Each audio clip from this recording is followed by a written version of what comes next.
பாதுகாப்பு வளையத்துக்குள்ளே வாங்க, நாங்கள் உங்களை பாதுகாக்கிறோம். 10,000க்கு மேற்பட்ட நமது மக்கள் கை குழந்தைகளோடு கர்ப்பிணி பெண்கள் எல்லோரும் போய் சரணடைந்தார். அந்த 10,000 பேரின் நிலை என்ன? தெளிவாக சீரியஸா சொல்லுகிறேன், எல்லோரும் செத்து போய்விட்டார்கள். 10,000 பேர் சரணடைய வந்த மக்களை, பொதுமக்களை 10,000 பேர் எப்படி செத்தார்கள் என்று ஒருவன் கூட கேட்கலையா? பட்டினியா? போய்யா? எப்படி செத்தார்கள்? எவனுமே கேட்கிறோம். எவனாதிலும் கேட்கிறோம். ஏன்? அதிகாரம் என்ன? பல ஆண்டுகளாக கூறுகிறோம், சேவல் போல ஊண்டுக்குள் இருந்து எப்போது கேட்கும்? சேவல் கூறினால் எல்லாருக்கும் அந்த கூறினால் இந்த நிலத்தின் அதிகாரம். அதற்குத்தான் இவ்வளவு அருமான ஆட்சி களத்திலே தோற்றாலும் திரும்ப திரும்ப திரும்ப களத்திலே நிற்பதற்கு காரணம் அதுதான். அதுதான் தோற்று போனால் கட்சியில் இருக்கிற பிள்ளைகள் கொண்டு போய் விடுவார்கள். இல்லை, ஈர சுதந்திரம் வேண்டி நின்றார் வேறொன்று கொள்வார்கள் என்று பார்க்கின்றார். சுதந்திர பசி கொண்ட மக்களை சோற்று பசி ஒன்று செய்யாது என்கிறார் எங்களின் தலைவன் பிரபாகரன் அவர்கள். எங்களுக்கு இருக்கிற வயிற்று பசி அல்ல, வரலாற்றின் பசி. சோற்று பசி அல்ல, சுதந்திர பசி.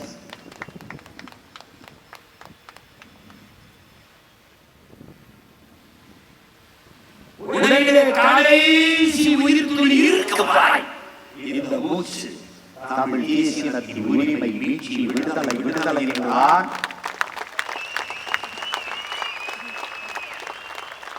உலகிலே ஏதாவது ஓரத்தில் கடைசி தமிழன் உயிரோடு இருக்கும் வரை தமிழின விடுதலை என்கிற உணர்வோடு தான் இருப்பான் என்பதை உலகத்தார் புரிந்து கொள்ள வேண்டும்.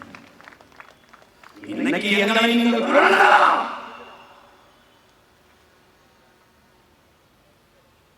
எங்கு உன் மொழி நிராகரிக்கப்படுகிறதோ அங்கு உன் குரல் வலை நெரிக்கப்படுகிறது என்கிறான்.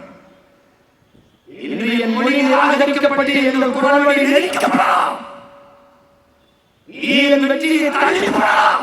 ஆனால் ஒருபோதும் தடுத்து விட முடியாது என்பதை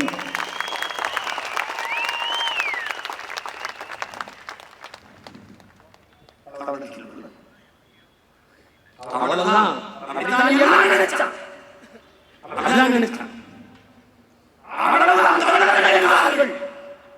தமிழக தாயகத்தில் இறங்கிய கொடியை இன்னொரு தாயகத்தில் அவன் மகன் சீமானிந்த நிலத்தில் அலைய பிடிக்கொடி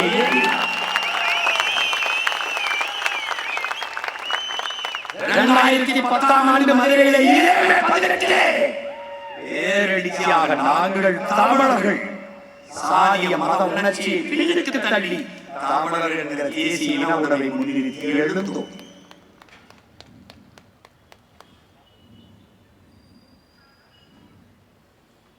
இலக்கை குறித்தாகிவிட்டது. பாதை சரியாக இருக்கிறது, பயணம் தெளிவாக இருக்கிறது, உழைப்பு உறுதியாக இருக்கிறது, வெற்றி உறுதியாக இருக்கிறது. உழைப்பு கடுமையாக இருக்கிறது, வெற்றி உறுதியாக இருக்கிறது. அருகிலாக இருக்கிறது இலக்கு. சற்று பயண தூரம் சற்று அதிகமாக இருக்கிறது. ஆனால் எங்கள் கால்களை உடல்களை வலிமைப்படுத்திக் கொண்டு மீண்டும் மீண்டும் மீண்டும்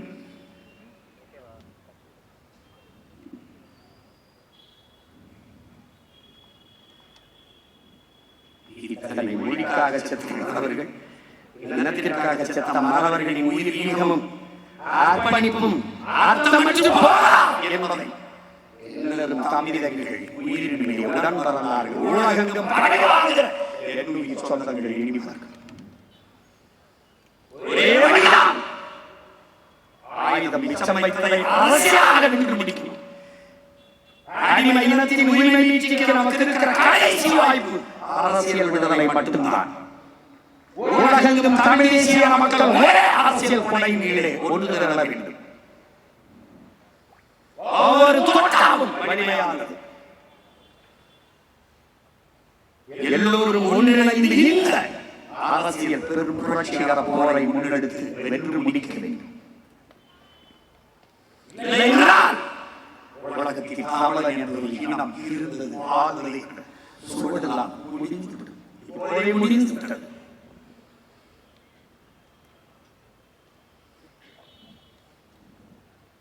மக்களுக்கு தேவை ஐடியாலஜி இல்லை, இமேஜ். அவர்களுக்கு ஆழ்ந்த அரசியல் தேவை, அபிமானம்.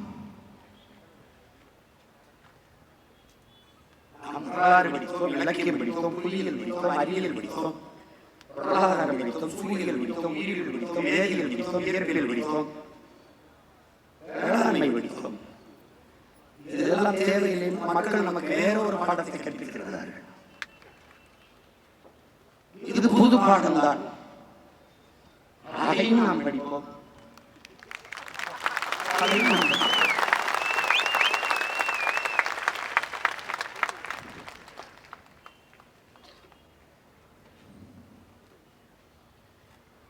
மின்சாரம் இல்லாத இரவுகளில் மக்கள் மெழுகுவர்த்தியை தேடுவார்கள் என்றார். அநீதியும் அக்கிரமும் பெருகிற காலத்தில் மக்கள் நல்லவர்களை தேடுவார்கள் என்றார். மக்கள் நம்மை தேடுவார்கள். பருவநிலை மாறுகிறது, பூமி வெப்பமாகிறது, கடல் கொதிநிலை அடைகிறது, நீர் கிடைக்கவில்லை, சோறு கிடைக்கவில்லை. நாம் சொல்லுகிற அரசியல் அவர்களுக்கு தெரிய வர குறைந்தது இன்னும் 4 நூற்றாண்டுக்கு மேல என்ன சொல்றது தெரியும். நாம் பேசுவது வேடிக்கையா இருக்கிறது, வேடிக்கை காட்டுறது தலைவன தெரியும்.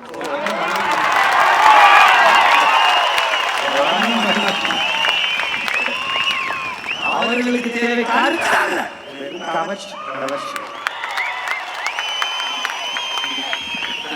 யாரு வேட்பாளர் தெரியாது, என்ன சொல்றாங்க தெரியாது.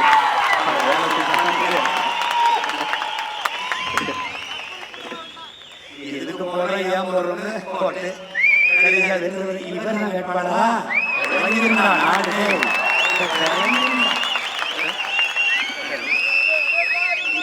இதுக்கு மாசு, சாக்ரட்டிஸ், பிளாட்டோ, அரிஸ்டாட்டில், புத்தன், பூலே, அம்பேத்கர், ஃபிடல் காஸ்ட்ரோ, சேகுவேரா, பகத்சிங், வள்ளுவன், கம்பன், கபிலன், இளங்கோ எல்லாம் பாரதிதாசன் தெரிஞ்சுக்கிறார்.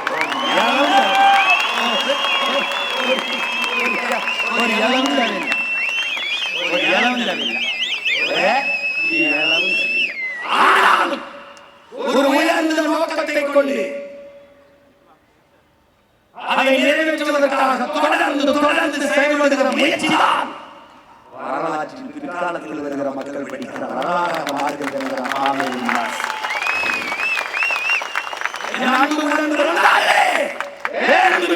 பெற்றோர்களே, ஆலை கரும்பாறையை கரைப்பது முயற்சியான என்பதை தெரிந்து கொள்ள வேண்டும். என்னை தோற்கடித்து நீ தோற்று போவாய். கடைசியாக நான் இழந்து முடிப்பேன். அன்னைக்கு நீ என்னோடு சேர்ந்து சிரிப்பாய். ஏன் நான் காலத்தின் மகன், வரலாற்றின் பிள்ளை. சிதைந்து அழிந்து கொண்டிருக்கிற தமிழ் தேசிய மக்கள் பாதுகாப்பாக வாழ்வதற்கு போராடித்தான் ஆக வேண்டும் என்ற நிலைக்கு தள்ளப்பட்டு விட்டார்கள்.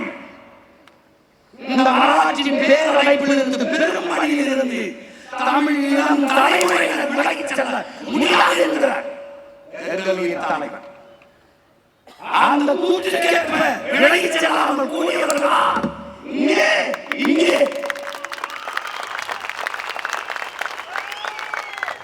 உலகில் நமக்கென்று ஆதரவு குறைந்தது போ, ஆதரவாக கையிட்டோ எவருமற்ற நிலையில் தனித்து விடப்பட்ட அடிமை தேசியத்தின் மக்கள் நாம் என்கிறார். யாரும் இல்லை.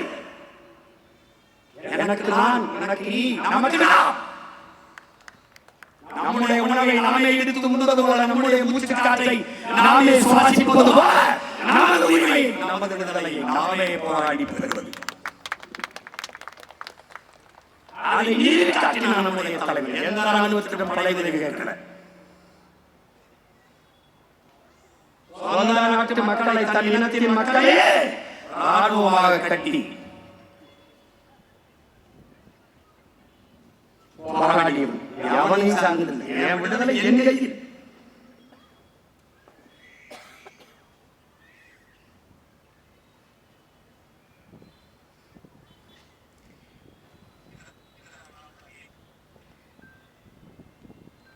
நமக்கு ஏன் விடுதலை தேவைப்படுகிறது? எதற்கு நமக்கு அதிகாரம் தேவைப்படுகிறது? எதற்காக நமது முன்னவர்கள் போராடினார்கள்? நமது மாவீரர்கள் எதற்கு இத்தனை ஆயிரம் பேர் உயிரை கொடுத்தார்கள்? உரிமை பெற்ற நம் இனம் பெருமையோடு வாழ வேண்டும் என்பதற்காகத்தான். அவர்கள் உயிர் இல்லை நம்மோடு, ஆனால் கனவு இருக்கிற நம் கையோடு. அந்த கனவை நிறைவேற்ற வேண்டும் என்ற துடிப்பும் தவிப்பும் வீரியம் நம் ஒவ்வொருவருக்குள்ளும் இருக்க வேண்டும். ஒவ்வொரு முறையும் நாம் ஏற்றுகிற அந்த ஈகை சுடர் என்பது நெஞ்சுக்குள் இணையாமல் எரிந்து கொண்டே இருக்க வேண்டும். அந்த நெருப்பை அடுத்த தலைமுறைக்கு அணையப்படாமல் பாதுகாத்து கடத்த வேண்டும். ஒற்றை மகன் இத்தனை பேரை உணர்வு சூழேற்றி ஊசிப்படவில்லையா? இன்னைக்கு எத்தனாயிரம் பேரர்கள், எவ்வளவு ஆழ்ந்த செறிந்த கருத்து செறிவோடு மக்களை உசுப்பக்கூடிய பேராற்றல் கொண்ட பேச்சாளர்கள், கருத்தாளர்கள் நம் பிள்ளைகள் எத்தனை